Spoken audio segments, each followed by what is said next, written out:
dhowaan waxaa la arkay muuqaal ciidamo Soomaaliyeed oo tababar lagu qaaday dalka Turkiga kuwaasoo muuqaalka adigu aad ka muuqatay iyagoo baca ku sita agabkoodii ay ku safrayeen safarka ciidamada Soomaalida ma hagaajin weyseen oo ugu yaraan isku day weyseen inaad qurxisaan si fiican u soo wadsaan horta waxaa la yiraahdaa niman waxoogeen Ilaahay ma cadaab ciidamadaasi waxay muddo bil tababar ugu jireen halkan si oo sharaf leh karaamo loo diyaariyay procedure-ka lagu xulay procedure aad u nadiif ah ayuu ahaa madaxweynaha qaranka xirada ugu tagay oo inspector gareeyay oo la dardaarmay sida uu qurxoonayeen waa la arkay markay xirada Turksom joogeen iyo markay diyaaradda fuulayeen bacaha meesha dadka ay bacaha ay fiirinayaan waxa ugu jirtay qadadoodii oo ay rabay in diyaaradda ay ku cunaan oo loogu talagalay in package-ka oo menu-ga loogu talagalay in askari walba uu ku cuno diyaaraddiisa askartana sideedaba markii oo ay waajibaad noocaas ay ku jiraan ama ay gaweeto waxa ku wataan ama wax la baakaday ha wataano waxay ku qasban yihiin inay waxooda qof walba mas'uuliyadiisa u dhameeyo horta sideedaba fiiri mararka qaarkood anaga kama shaqeyno decoration anaga askaraana ciidanaana waxaan rabnaa ciidanka soo dhiiqada ku jiraan soo sawiraa asoo boorka ka muuqda la soo sawiraa waajibaadkiisa sidaas ciidankan furan ma joogno dadka aan ku dhameeyo untadiisa askariga inuu qaato oo bacdiisa ugu jirto oo u baakadaysan oo u habaysan inuu diyaaradda la fuulo cilad kama jirto anaga askari aan cilad uma aragno sharaf uu yahay askari wixiisa inuu sito wixiisana la fuulo waxa ku soo haray marka duruufta inay askartaas ku baxaan adigu dib ku maaragtay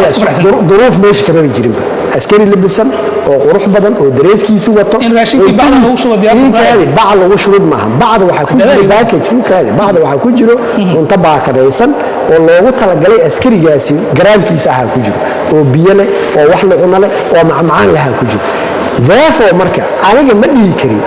askarigii miya waajibaadka waxa adiga ahaysatid iska dhig kadib baa lagu duuba waxa saxma askariga waxa uu ku dhex jiro waa lagu duubi karaa ama waa lagu la dardaarmi karaa cuntada saxanka asagoo la cunaya madaxda qaar waa aragtaan madaxdooda saxanku la fadhido oo miiska saaran yahay oo askarta isla gashanayaan iyo madaxdooda maalin walba xaalad ma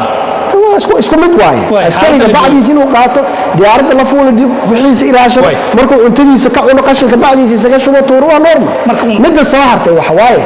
annaga waay aanan u arkaynin waxaan rabaa inaa dadka oo media wax ka tirsaas gareeya hal shay rabaa inaa fahmo waay aynan u arkaynin askariga Soomaaliyeed oo waqtiga inta la eglgeliyay oo maaragtay dawladda Soomaaliyeed ay u dirayso tababar dhameystiran oo commandos u dirayso oo qarashka ku baxaayo iyo howlaha ku baxaayo iyo halganka inta la ku baxaayo u safraayo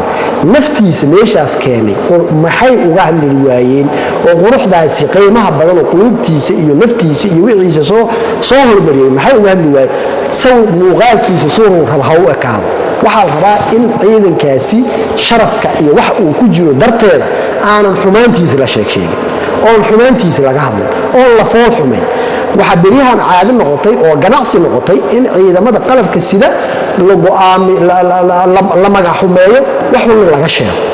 ayaa waxay noqotay caadi noqotay arigaasna arin fiican maahan nimanka media ka shaqeeya shayaan sheegay qof walba oo media wax ku qor horta asoo dhul raaxa leh email raaxa leh fadhiyo wax soo qoraa cidda uu wax ka qoraayo waa qof naftiisa laga yaabo daqiiqadaas kadib inuu dhinto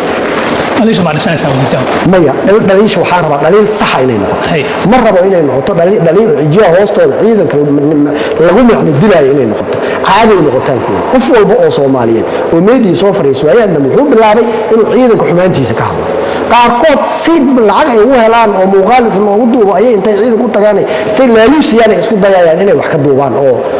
عيدا كان لقول بعطينا أرين كاسي ورشرف شعب كي يقول سو مسؤولية كم سنة إن أقرصو مغال كاسي وزير جامع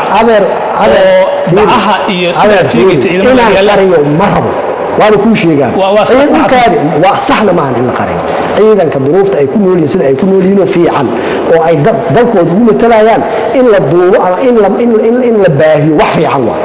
sababtoo ah waxa la rabaa shacabka Soomaaliyeed inay ogaadaan ninka ku jiro sarta mukayfka loo halkaan fadhiyo waa inuu ogaado inuu dhiiqada ugu jiro